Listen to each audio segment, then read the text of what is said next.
नमस्कार मित्रों, स्वागत है आपका हमारे YouTube चैनल सत्यम शिवम सुंदरम सनातन में। दोस्तों, आज जिस विषय पर हम चर्चा करने जा रहे हैं उसका शीर्षक है रामायण और रामचरितमानस के 10 बड़े अंतर।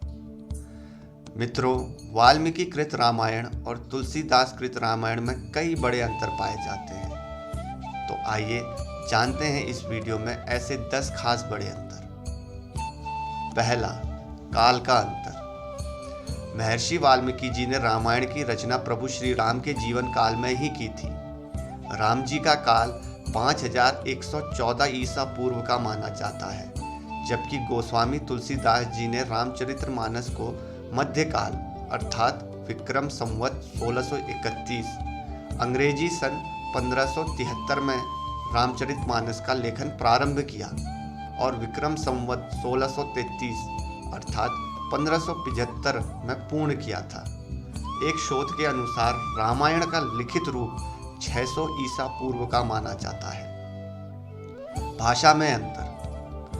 महर्षि वाल्मीकि जी ने रामायण को संस्कृत भाषा में लिखा था, जबकि तुलसीदास जी ने रामचरितमानस को अवधी में लिखा था।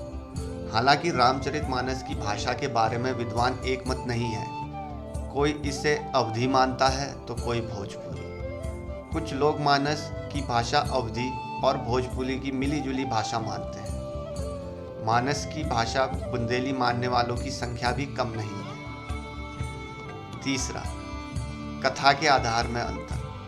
महर्षि वाल्मीकि जी ने श्री राम के जीवन को अपनी आंखों से देखा था। उनकी कथा का आधार खुद राम का जीवन ही था, जबकि तुलसीदास जी ने रामायण सहित अन्य कई रामायणों को आधार बनाकर रामचरितमानस को लिखा था। यह भी कहते हैं कि उनकी सहायता खुद हनुमान जी ने की थी। चौथा, श्लोक और चौपाई। रामायण को संस्कृत काव्य की भाषा में लिखा गया, जिसमें सर्ग और श्लोक होते हैं, जबकि रामचरितमानस के दोहे और चौपाइयों की संख्या अधिक है। रामायण में 24,000 श्लोक और 500 सर्ग तथा 7 कांड हैं। वहीं रामचरितमानस में श्लोक संख्या 27 है, चौपाई संख्या 4608 है, दोहा 1074 है, सोरठा संख्या 207 है और 86 छंद है। पांचवा, रामायण से ज़्यादा प्रचलित है रामचरितमानस। वर्तमान में वाल्मीकि कृत रामायण को पढ़ना और समझना कठिन है, क्योंकि उसकी भाषा संस्कृत है, जबकि रामचरितमानस को वर्तमान की आम बोलचाल की भाषा में लिखा गया है। जनमानस की इस भाषा के कारण ही रामचरितमानस का पाठ हर जगह प्रचलित है। छठा, राम के चरित्र का अंतर।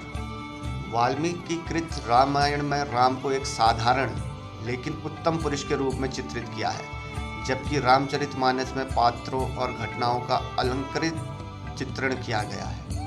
इस चरित्र चित्रण में तुलसीदास जी ने हिंदी भाषा के अनुप्रास अलंकार, श्रृंगार अलंकार, शांत और वीरस अलंकार का प्रयोग किया है। इसमें तुलसीदास जी ने भगवान राम के हर रूप का चित्रण किया है। रामचरितमानस में राम ही नहीं, रामायण के हर पात्र को महत्व दिया गया है। सभी के चरित्र का खुलासा हुआ है। तुलसीदास जी ने राम के चरित्र को एक महानायक और महाशक्ति के रूप में चित्रित किया है। सातवां, घटनाओं में अंतर।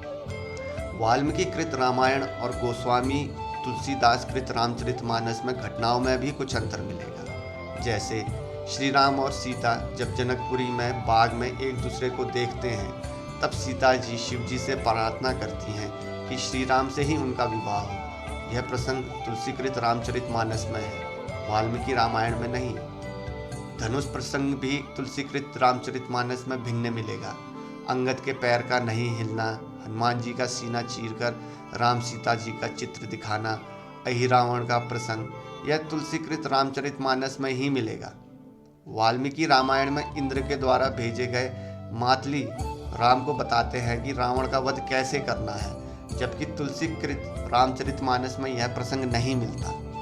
रावण के वध के लिए हृदय में उस समय वार करना जब रावण अति पीड़ा से सीता जी के बारे में विचार ना कर रहा हो, यह विभीषण द्वारा बताया जाना भी तुलसीकृत रामचरितमानस में है, जबकि रामायण में नहीं। वाल्मीकि रामायण में रावण इत्यादि की तप साधना के बारे में विस्तार से वर्णन है, जबकि तुलसीकृत रामायण में नहीं। विश्वामित्र द्वारा दशरथ से राम को राक्षसों के वध के लिए मांगने का प्रसंग भी तुलसीकृत रामायण में भिन्न मिलेगा। विश्वामित्र जी से बला और अति बला नामक विद्या की प्राप्ति का वर्णन भी तुलसीकृत रामायण में नहीं मिलेगा। ताड़ का वध प्रसंग भी थोड़ा अलग है। कैकेयी द्वारा वरदान का वर्णन भी भिन्न मिलेगा। जब भरत श्री रामचंद्र जी को लेने वन में जाते हैं तो वहां राजा जनक भी पधारते हैं। जनक का उल्लेख तुलसीकृत रामायण में नहीं मिलेगा। इसी तरह और भी कई प्रसंग हैं जो या तो तुलसीकृत रामचरितमानस में नहीं है और हैं तो भिन्न रूप में है। दरअसल गोस्वामी तुलसीदास जी ने रामचरितमानस को लिखने के पहले उत्तर और दक्षिण भारत की सभी रामायणों का अध्ययन किया था। उन्होंने रामचरितमानस में उसी प्रसंग को रखा जो कि महत्वपूर्ण थे। कहते हैं कि रामायण में जो वाल्मीकि नहीं लिख पाए, उन्होंने वो आध्यात्म रामायण में लिखी थी। तुलसीदास जी ने कुछ प्रसंग आध्यात्म रामायण से भी उठाए थे। 8वां, रामायण और रामचरितमानस का अर्थ। रामायण का अर्थ है राम का मंदिर, राम का घर, राम का आलय या राम का मार्ग, जबकि रामचरितमानस का अर्थ राम के चरित्र का सरोवर, राम के मन का सरोवर।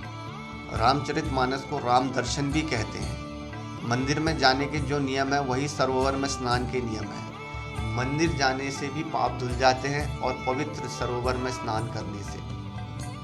9वां, ऋषि और भक्त की लिखी रामायण। महर्षि वाल्मीकि प्रभु श्री राम के प्रशंसक जरूर थे, लेकिन वह भक्त तो भगवान शिव के थे।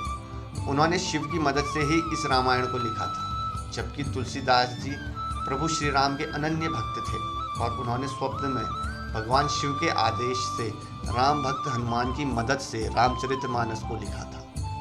10वां, रामचरितमानस में आखिरी से पहले कांड को लंका कांड कहा गया, जबकि रामायण में आखिरी से पहले कांड को युद्ध कांड कहा गया है।